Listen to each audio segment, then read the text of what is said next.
So you want to go ahead and start a business. Do you think you have what it takes? Well, since you guys are going to do it anyways, let me give you guys my 5 tips and strategies to go ahead and start your own successful business. Let's go ahead and get into this video right now. Hey, what's going on, guys? Welcome back to another video. My name's Abdul Hassan. Thank you guys again for joining the channel and tuning in to the movement. I really appreciate all the support, all the love, all the comments. You guys been going crazy. Let's keep going. Let's keep going crazy. Let's touch 1 million subscribers real soon. So in this video, I have a special video for you guys. I know a lot of my viewers, a lot of people that have been watching and staying tuned, they want to know how to start their own business, right? They might have got that credit funding, or they might have an idea that they want to go ahead and run for it. So I want to make sure that you guys know what you guys are getting into. And at the end of the day, being a business owner is the best thing you guys can possibly do for you and your family. Let's go ahead and share with you guys the 5 different tips I have for you guys to run a successful business. So the first tip I recommend for you guys to do is to get your personal credit intact, right? A lot of people, they want to go ahead and get business credit. They want to get all these different fundings and all that. But however, they don't realize that if you guys have a new business, right, the bank's not just going to give you guys $100,000 to start a new business, right? 80% of all businesses fail within the first 5 years. So the odds are not in our favor, right? As far as being a successful business. So this is exactly why your personal credit plays a huge role, right? So whenever you guys are first launching your business, right, and you're applying for credit, right? So lender wants to make sure that if you're applying, you have some skin in the game. And so what they require for you guys to do is, if it's a new business, they'll most likely ask you guys to personally guarantee the loan or the credit card, whatever you guys are asking for, right? So basically what this means, a personal guarantee, unless you're like certain credit card companies, as you guys will have to check, right, such as Capital One or Citi Card, right? Most of the times when you guys are doing a personal guarantee, it won't show up on your personal credit report unless you guys default, right? So what that means is that, say if you guys apply for a business credit card with American Express, right? So if they go ahead and approve you guys, that credit card will not show up on your personal credit unless you guys happen to default or miss your payments or any of that sort. But this is the beauty of business credit, right? By being able to separate your personal assets and your business assets, and also separating just everything from business to personal and set aside, right? So it's a really great way to start making money without having so much liability as far as somebody suing your name or any of that sort. So always making sure that your personal credit is intact is really the key to getting business credit. And a lot of people think that business credit is some new different world, new different realm, whatever they want to call it. But all business credit is, right, is just really great personal credit disguised as business credit. And so what that means is that basically in the beginning, right, you have to personally guarantee a couple of loans, a couple of credit cards. So once these lenders actually have a relationship with you guys, right, after the certain credit cards you're approved for or the loans, right, now they have a little bit more to go off of. And so you most likely won't need to personally guarantee and putting up your personal credit for these guarantees of these loans in the future. So again, it's all about setting up the foundation in the framework, right? I want you guys to think of it as a house, right? You want to have some solid foundation. So when it's time to go ahead and put up the walls, right, then nothing's going to break or nothing's going to come cracking down. So we definitely have to make sure we have a solid personal credit intact. Now, the second tip I wanted to give you guys is to go ahead and get an LLC, right? Get an LLC, S Corp. So go ahead and get incorporated by your state. You guys can go online to sites like inkfile.com or simply go to your Texas Secretary of State. And please make sure you guys don't go to these websites where they're asking you guys to go ahead and be the registered agent or any of that sort, or LegalZoom or any of that. LegalZoom, y'all want to contract with me, just hit me up. I'll take this back, I swear. But anyways though, so with LegalZoom, right, so basically what they do is charge you guys additional money, right? A lot of times it's more than what the state filing fee is, right, to be able to file this on your behalf. Literally, you guys can watch a 15-minute, 20-minute video on how to be able to register your LLC. It's really simple. So definitely make sure to check your state filing fees, right? With Texas, in order to incorporate a business here, it's about $300. So basically it's a one-time fee and you guys won't need to do it again for the most part. So go ahead and get your business incorporated LLC, right? Because of the fact that once you guys have an LLC, a filing in its official business, right, what this allows you guys to do is separate everything from your personal to your business, right? So in America, a lot of people often get sued, right? And so basically what this LLC does is protect your assets from your business, right? So if anything happens as far as your business and somebody wants to come after your business, right, all they can do is take all of the assets in the business, right? They can't go and take your home, your car, or any of that sort. So it really just helps you protect your assets and separate your business stuff from your personal stuff.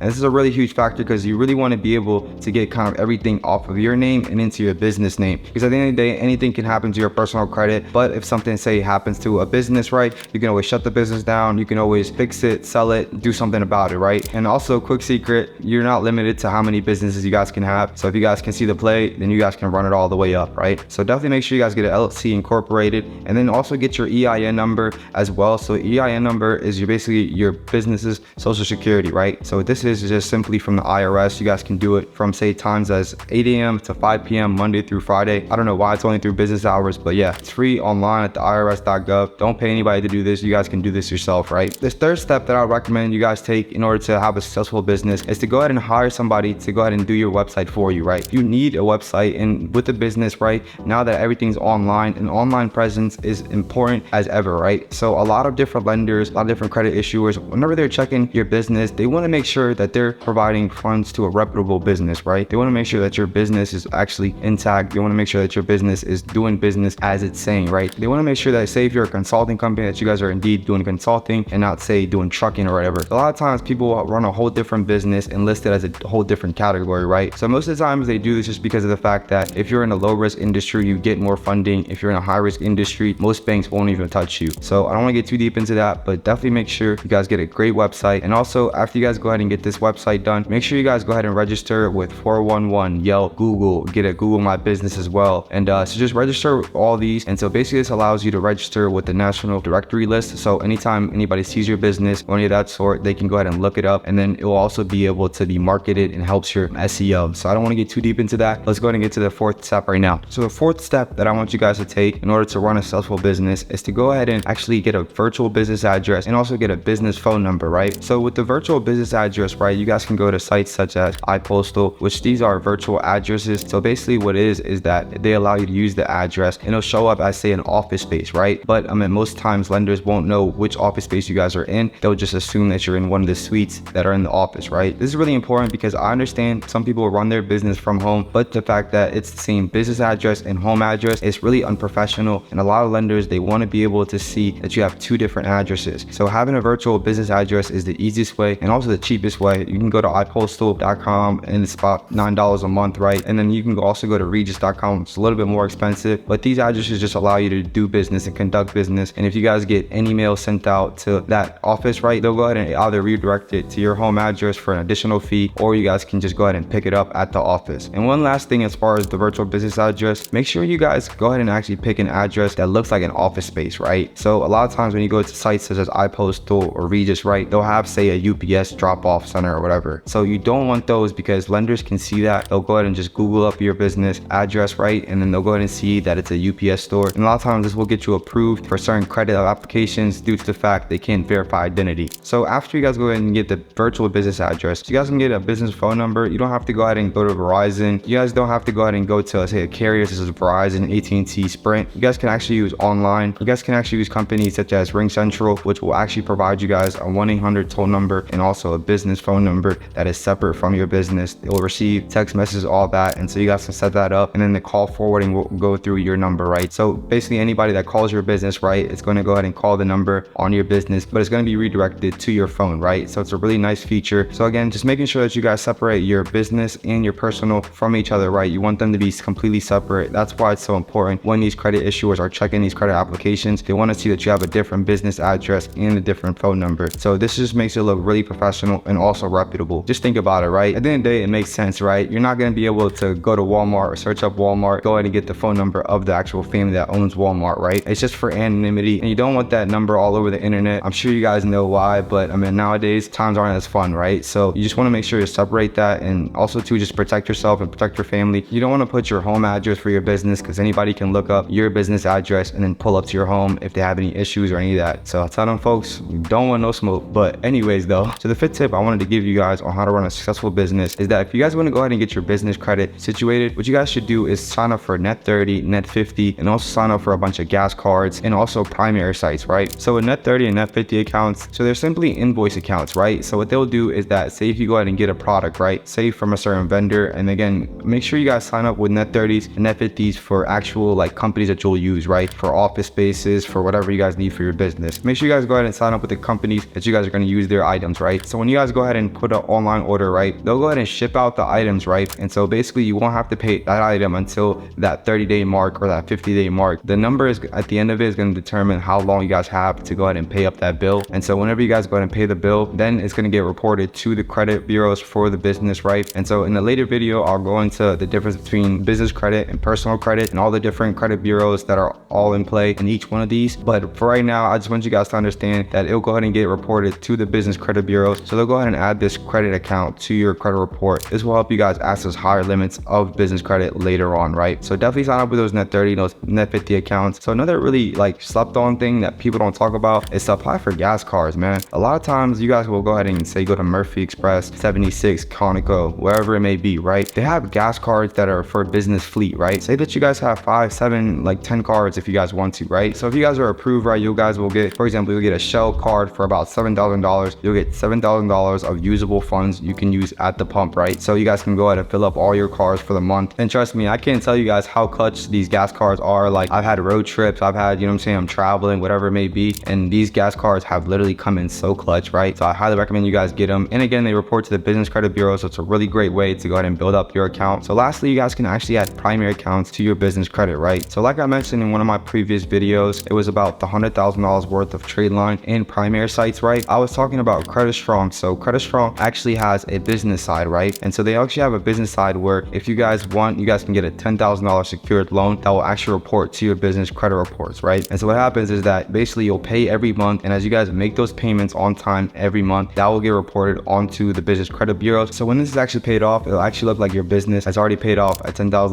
loan, and that honestly looks really, really sexy to a lot of different lenders. And so to end this video, I just kind of wanted to talk about like my journey of being a business owner.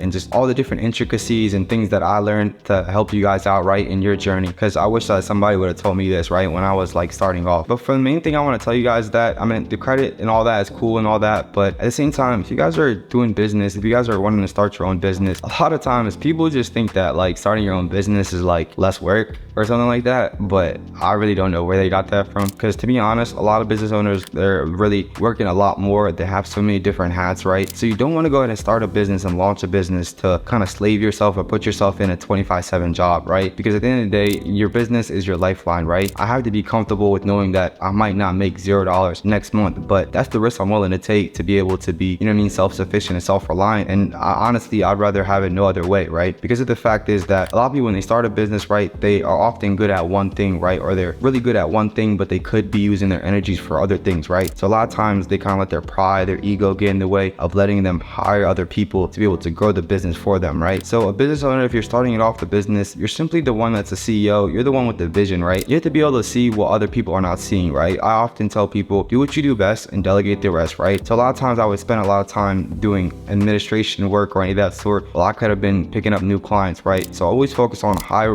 generating revenue activities. So at the end of the day, your business is only going to be as successful as you guys want it to be, right? Or you guys make it out to be. A lot of people, they think that, oh, I just want to be a business owner, just look cool, just go to all the conferences and all that. That has nothing to do with actual business success, right? So business success, all it is really disguised as like personal discipline, right? If you're more disciplined, if you're able to reach out to the people you have to reach out to, make one more call a day, try to be there the latest and get there the earliest, then you're always going to win, right? But at the same time, if you're just playing around and thinking that, oh, since I have an investment, since I have an idea, I have this and that, like things will go and things will flow. No, it won't. There's so many other people that want to take your business success, and please don't underestimate them, because business is literally cutthroat, right? So you have to play accordingly, and you have to play to win, right? You can't play to lose. You have to play for keeps, right? And so just always make sure that you guys are knowing exactly what you guys are doing it for, being intentional. So if you guys are able to hire people and delegate certain tasks to other people that could do it better than you and even improve it better than you, because at the end of the day, you want to focus on working on the business, not in the business, right? You want to be able to see it further ahead, and you also want to be able to grow the business and scale it proportionally, right? So you can't be able to do it if you're in the mix of everything, if you're always doing the day-to-day, trying to just, you know what I'm saying, get certain busy work done. You have to be able to, you know what I'm saying, build out systems and processes and hire people that can be able to help you achieve that goal. And then you guys are able to go ahead and just keep pushing forward and just keep growing, right? And then basically after that, the business could just run itself, right? And so that's the main point of starting a business, right? It's not just to be cool. It's not just to sound like an Instagram model or whatever it may be. It's literally to go ahead and leverage your lifestyle and leverage your whole family's lifestyle, so you guys can be able to do the things that you guys always wanted. Just remember, right? Your boss never cares about your family. It's only going to be you that cares about your family. So who better to start a business than you guys? Let's get it.